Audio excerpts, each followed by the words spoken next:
What is up, space pirates?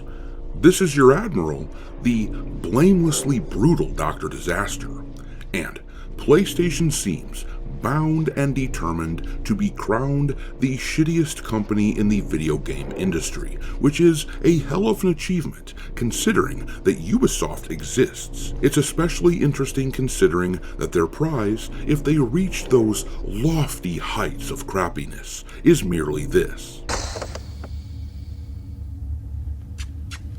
PlayStation games have been on the decline this generation of console big time. Not only would I argue that many of their games have not been as good recently, but they haven't actually put that many of them out. For context, the original PlayStation back in the 90s had around 2,000 console exclusives, which is an incredible number. The PlayStation 2 was at roughly the same amount.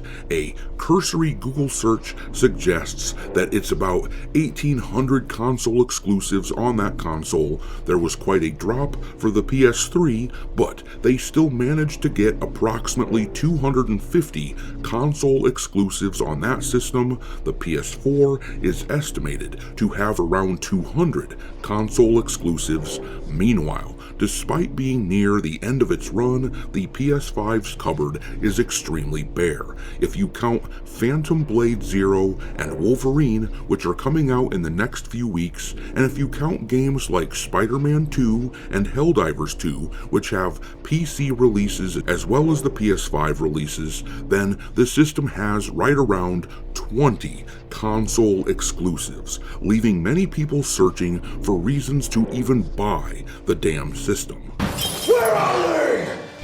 Where are they? And then, this summer, PlayStation really decided to piss a lot of people off by announcing that they are no longer going to be producing physical discs as of 2028. The assumption is then that the next PlayStation will not have a disk drive at all. When you combine that with things like the variable pricing model that they have been pushing, where if you log on to your PlayStation and attempt to purchase a game, it might be more expensive for you than it is for someone else because they are using, presumably, marketing research data to determine how much money you'd be willing to pay for a game. So, a game might be on sale for your friend, but you would pay more. When you put all that together, it becomes quite clear what all of their anti-consumer plans are.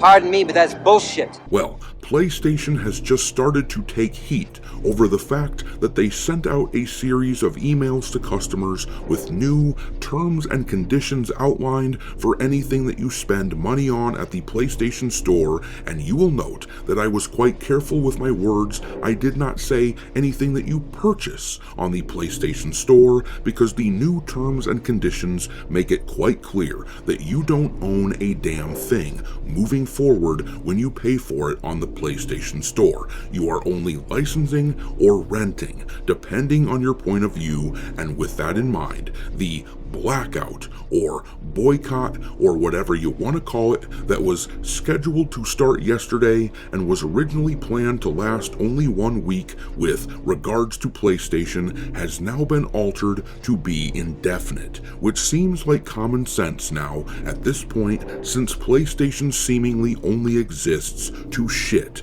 all over its fans. Come back here so that I may bring these! Sheer fucking hubris.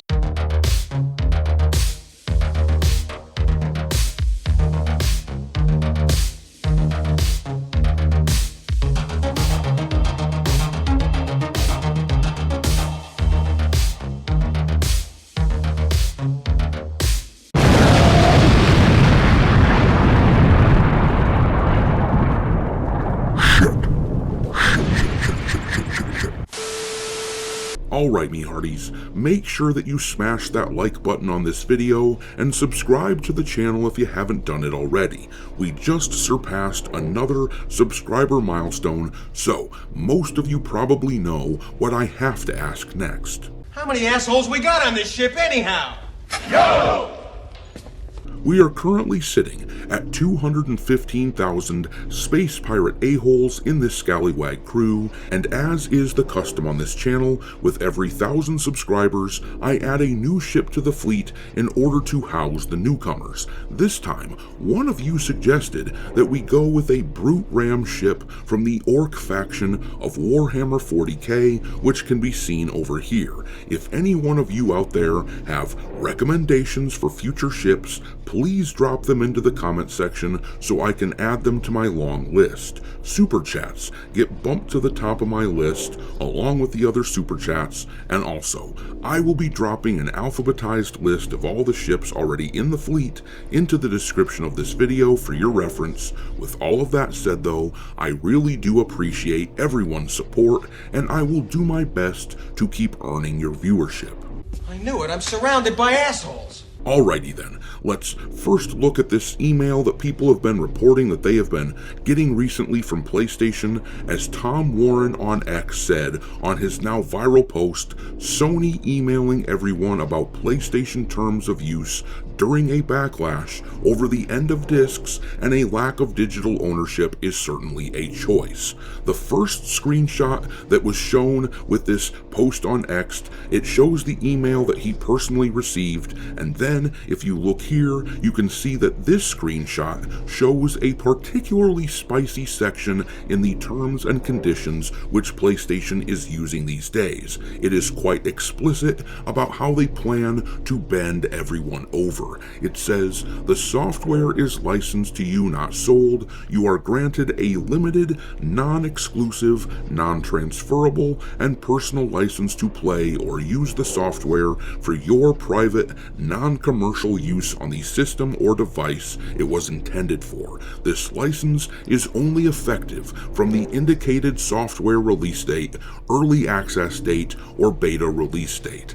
Any rights in the software that we do not say are granted to you in this license are reserved, including all intellectual property in the software." So, they have leaned heavily, in other words, into the notion that you will own nothing and be happy. But I would like to counter that idea myself. I would like to amend it by saying that I will own specifically no PlayStation bullshit moving forward and will be quite happy. We talked about this a few weeks back, but an organized blackout against PlayStation was put together in the hopes of getting them to change their ways and to bring back physical discs, and the blackout was supposed to start yesterday on August 23rd and was going to end on August 30th. People were asked to not buy anything from PlayStation during that time and to not even log in to their PlayStations in order to send a message to the company. The organizers were nowhere near ruthless enough, in my opinion, because they were purposely setting up this blackout so that it did not interfere with the releases of any of the PlayStation games like Wolverine or Marvel Tokon Fighting Souls. They intentionally put the blackout in a time slot where nothing new was really being released that was noteworthy. The explanation was that they didn't want to damage any of the studios that were releasing games, but let's just be real. These studios are either going to be collateral damage to some extent, or the message has no chance of being received. I am doubtful that PlayStation will change anything, but to their credit, the organizers of this thing are now extending the blackout indefinitely, which I would argue turns it into a boycott. This article here from The Gamer talks about what's happening. It says here, last month, the online group Does It Play, known for championing physical media, suggested a 1-week PlayStation blackout in protest of Sony axing game discs from 2028 onwards. This snowballed into a tangible plan, with many agreeing that they would swear off their consoles in August to show their frustration.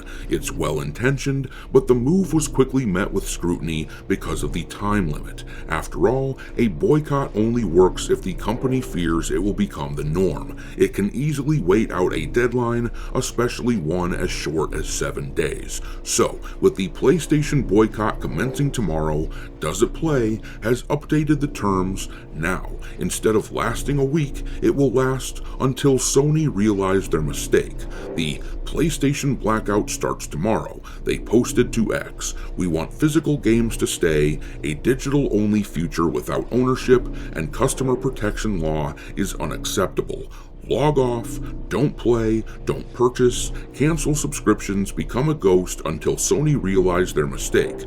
Physical games matter." In the comments, they clarified and reiterated that the end date is until Sony realizes, and that participants should keep it up for as long as they can. It's certainly a step in the right direction, but the idea is still a little hamstrung by how small a bubble of the wider player base X really represents, even if thousands do take part, which seems dubious given the responses, with one user asking if the boycott can be delayed so that they can keep playing the Modern Warfare 4 beta. That's a drop in the ocean compared to the entire PS4 and PS5 community. So look, I will say this to everyone out there listening to me in this video right now: whether or not what we do individually gets PlayStation to change their ways is almost irrelevant to me. Just because there are going to be others out there willing to get completely screwed over by PlayStation does not mean that I have to be a willing participant. I am tired of this attitude where companies like PlayStation act as though they can take us for granted. PlayStation can go to hell. I have no problem sticking to my guns and never purchasing a damn thing from PlayStation ever again. If you have self-respect and feel the same way, let me know in the comment section. Anyhow, make sure to hit the like button on this video and subscribe to the channel if you haven't done it already. And if you are already subscribed, make sure that you're still subscribed to the channel. Lots of people tell me all the time they've been unwillingly unsubscribed. And also, don't forget to follow me over on X, where my handle is Dr. Disaster1. But I'm gonna leave it there. What do you make of the PlayStation boycott movement? Drop your thoughts on all this into the comment section below, and we will talk there. Thanks for watching, me hearties. If you haven't already, your Admiral is inviting you to subscribe to the channel and become a part of the crew. Life as a space pirate may not be glamorous, but there's always plenty of booty.